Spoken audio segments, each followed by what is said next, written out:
ನಮಸ್ತೆ ಎಲ್ಲರಿಗೂ. ನಾನಿವತ್ತು ಮಾಡ್ತಾ ಇರೋಂಥ ರೆಸಿಪಿ ತುಂಬ ಈಸಿಯಾಗಿ ಬೇಗನೆ ರೆಡಿಯಾಗುವಂತಹ ಚಿಕನ್ ಲಿವರ್ ಪೆಪ್ಪರ್ ಫ್ರೈ. ತಡೆಯೋಕ್ಕೆ ಶುರು ಮಾಡೋಣ ಬನ್ನಿ. ಮೊದಲಿಗೆ ನಾನಿಲ್ಲಿ 1/4 kg ಆಗುವಷ್ಟು ಚಿಕನ್ ಲಿವರ್ ಮತ್ತು ಗುಂಡ್ಗೆಕಾಯಿನ ನೀಟಾಗಿ ವಾಶ್ ಮಾಡಿ ಹೆಚ್ಚಿಟ್ಕೊಂಡಿದ್ದೀನಿ. ನಂತರ ಕೊತ್ತಂಬರಿ, ಸ್ವಲ್ಪ ಕರಿಬೇವನ್ನು ಕಟ್ ಮಾಡಿ ಇಟ್ಕೊಂಡಿದ್ದೀನಿ, 2 ಈರುಳ್ಳಿನ ಹೆಚ್ಚಿಟ್ಕೊಂಡಿದ್ದೀನಿ. ನಂತರ ಶುಂಠಿ ಬೆಳ್ಳುಳ್ಳಿ ಪೇಸ್ಟು, 1 ಟೊಮ್ಯಾಟೋನ ಚಿಕ್ಕ ಚಿಕ್ಕದಾಗಿ ಹೆಚ್ಚಿಟ್ಕೊಂಡಿದ್ದೀನಿ. ಮಸಾಲೆ ಅರ್ಧ ಚಮಚ ಜೀರಿಗೆ ಪೌಡರ್, ಅರ್ಧ ಚಮಚ ಗರಂ ಮಸಾಲ, 1 ಚಮಚ ಪೆಪ್ಪರ್ ಪೌಡರ್ ಕಾಳುಮೆಣಸಿನ ಪುಡಿ, ಅರ್ಧ ಚಮಚ ಧನಿಯಾ ಪೌಡರ್, 1/4 ಚಮಚದಷ್ಟು ಅಚ್ಕಾರದ ಪುಡಿ ಮತ್ತು ಚಿಟಿಕೆಯಷ್ಟು ಅರಿಶಿನ.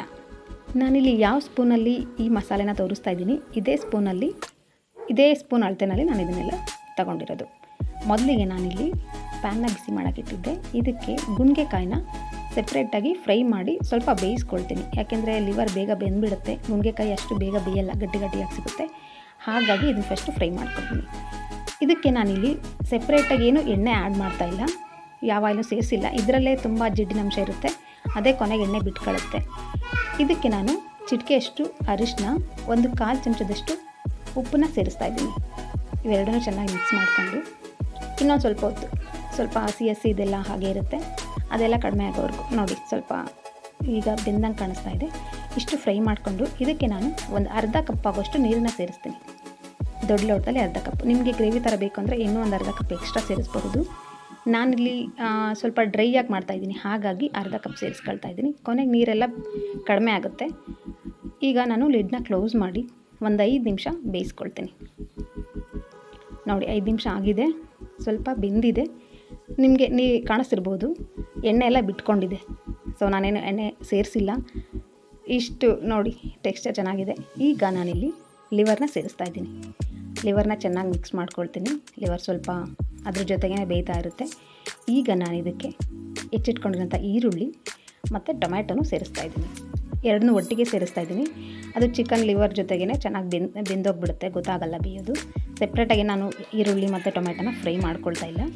ಇವಾಗ ಇದನ್ನು ಚೆನ್ನಾಗಿ ಮಿಕ್ಸ್ ಮಾಡಿಕೊಂಡು 1-2 ನಿಮಿಷ ಬೇಯಿಸ್ಕೊಳ್ತೀನಿ. 2 ನಿಮಿಷ ಬೆಂದರೆ ಸ್ವಲ್ಪ ಸಾಫ್ಟ್ ಆಗಿರುತ್ತೆ. ನೋಡಿ 2 ನಿಮಿಷ ಆಗಿದೆ. ಟೊಮ್ಯಾಟೊ ಮತ್ತು ಈರುಳ್ಳಿ ಆಲ್ರೆಡಿ ಅರ್ಧ ಬೆಂದೇ ಆಗೋಗಿದೆ. ಇಷ್ಟು ಬೆಂದರೆ ಸಾಕು. ಕೊನೆಗೆ ನಾವು ಮಸಾಲೆನೆಲ್ಲ ಸೇರಿಸಿದಾಗ ಆಟೋಮೆಟಿಕ್ಕಾಗಿ ಚೆನ್ನಾಗಿ ಬೇಯುತ್ತೆ. ಈಗ ಇದಕ್ಕೆ ನಾನು ಅರ್ಧ ಚಮಚ ಆಗೋಷ್ಟು ಶುಂಠಿ ಬೆಳ್ಳುಳ್ಳಿ ಪೇಸ್ಟನ್ನ ಸಹ ಸೇರಿಸ್ಕೊಂಡಿದ್ದೀನಿ. ಇದೆಲ್ಲ ಚೆನ್ನಾಗಿ ಮಿಕ್ಸ್ ಮಾಡಿಕೊಂಡು ನಾನು ಎತ್ತಿಟ್ಟಿರೋಂತಹ ಮಸಾಲೆನ ಸೇರಿಸ್ತಾ ಇದ್ದೀನಿ. ಮಸಾಲೆ ಹಾಕಿದ್ಮೇಲೆ ಆಟೋಮೆಟಿಕ್ಕಾಗಿ ತಿಕ್ನೆಸ್ ಚೆನ್ನಾಗುತ್ತೆ, ಸ್ವಲ್ಪ ಗಟ್ಟಿಗಾಗುತ್ತೆ. ಆ ನೀರೆಲ್ಲ ಏನು ನೀರು ಕಾಣಿಸ್ತಾ ಇದೆ ಬಿಟ್ಕೊಂಡಿದೆ ಅದೆಲ್ಲ ಕಡಿಮೆ ಆಗುತ್ತೆ. ಸ್ವಲ್ಪ ಕುದ್ದು ಚೆನ್ನಾಗಿ ನಮಗೆ ಬೇಕಾಗಿರೋಂಥ ಟೆಕ್ಸ್ಚರ್ ಸಿಗುತ್ತೆ. ನಾನೀಗ ಅರ್ಧ ಚಮಚದಷ್ಟು ಉಪ್ಪನ್ನು ಸೇರಿಸ್ತಾ ಇದ್ದೀನಿ ಕೊನೆಯಲ್ಲಿ. ಮತ್ತು ಕರಿಬೇವಿನ ಸೊಪ್ಪನ್ನು ಹೆಚ್ಚಿಟ್ಕೊಂಡಿದ್ದೆ, ಆ ಕರಿಬೇವಿನ ಸೊಪ್ಪನ್ನು ಸಹ ಸೇರಿಸ್ಕೊಳ್ತಾ ಇದ್ದೀನಿ. ಇವೆಲ್ಲವೂ ಚೆನ್ನಾಗಿ ಮಿಕ್ಸ್ ಮಾಡಿಕೊಂಡು ನಂತರ ನಾನು ಇದಕ್ಕೆ ಕೊನೆಯಲ್ಲಿ ಕೊತ್ತಂಬರಿನ ಆ್ಯಡ್ ಮಾಡ್ತಾಯಿದ್ದೀನಿ. ನೋಡಿ ಈಗ ನಮಗೆ ಬೇಕಾಗಿರೋಂತಹ ಟೆಕ್ಸ್ಚರ್ ಕಾಣಿಸ್ತಾ ಇದೆ, ಚೆನ್ನಾಗಿ ಬೆಂದಿದೆ, ಘಮ ಅಂತ ಇದೆ. ಎಣ್ಣೆನೂ ಸಹ ನೀವೇ ನೋಡಬಹುದು, ನಾನು ಎಣ್ಣೆ ಹಾಕಿಲ್ಲ, ಆದರೂ ಎಣ್ಣೆ ಅಷ್ಟೊಂದು ಚೆನ್ನಾಗಿ ಬಿಟ್ಕೊಂಡಿದೆ. ಈಗ ರುಚಿಯಾಗಿರುವಂತಹ ಚಿಕನ್ ಲಿವರ್ ಪೆಪ್ಪರ್ ಫ್ರೈ ರೆಡಿಯಾಗಿದೆ. ಇದು ಚಪಾತಿ ಜೊತೆಗೆ ಅಥವಾ ಪೂರಿ ಅಥವಾ ಪರಾಟದ ಜೊತೆಗೆ ತುಂಬಾ ಒಳ್ಳೆ ಕಾಂಬಿನೇಷನ್ನು. ಎಷ್ಟು ಸಖತ್ತಾಗಿದೆ ಅಂದರೆ ನೋಡಿ, ನೀವೇ ನೋಡ್ತಾ ಇದ್ದೀರಾ, ಚಿಕನ್ ಲಿವರ್ ಪೆಪ್ಪರ್ ಫ್ರೈ ರೆಡಿಯಾಗಿದೆ. ಈ ವಿಡಿಯೋ ಇಷ್ಟ ಆಗಿದ್ದರೆ ನೀವು ಒಂದು ಸರಿ ಮಾಡಿ, ಸಬ್ಸ್ಕ್ರೈಬ್ ಮಾಡಿ. Thank you so much.